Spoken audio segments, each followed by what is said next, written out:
piqued my interest and curiosity and motivated me to come and spend this time with Todd was the extraordinary videos. I still am very interested to learn more and see more relating to these extraordinary videos.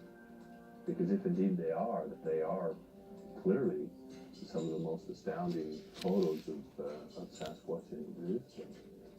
And so well, this has been a fascinating visit, and I've been immensely impressed. I've been able to see for the first time some complete segments of Todd Standing's filming of Sasquatch in another area where he's worked on, and with him explaining the background, which is so important. And I'm firmly convinced that he has filmed Sasquatches, and that what he has portrayed in his documentary are indeed very close portraits, in fact, of the Sasquatch face.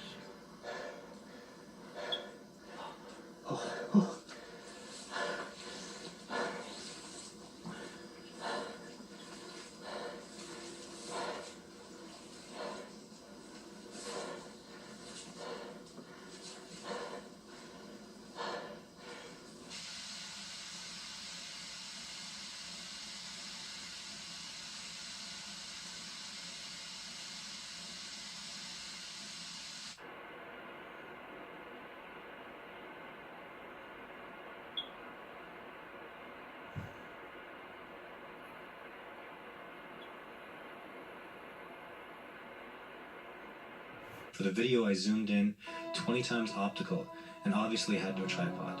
I remained in this position for at least 20 minutes while the animal you see in video 4 moved from one position to the next. I was situated over 50 yards away and downhill from his position. I was hiding beneath a large pine tree and covered by my ghillie suit.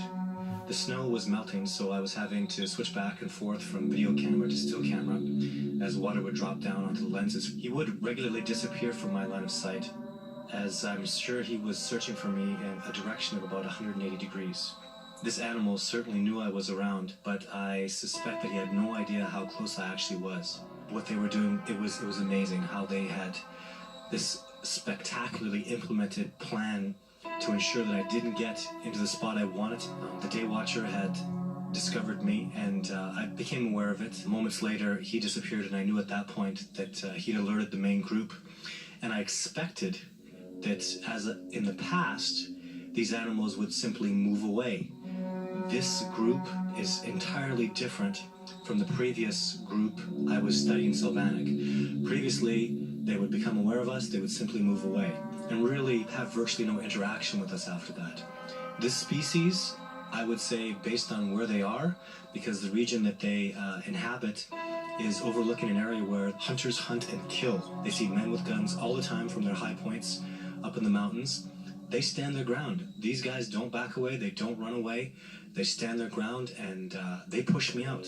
This has been a big reality check for me. Like I said earlier, in the previous expedition that I was on last year in August, when I was tremendously successful, I lost my video camera because they actually threw stones and logs and branches at me to the point where it injured me. For the next 3 days, as I returned to base camp, this group of Sasquatch harassed me relentlessly.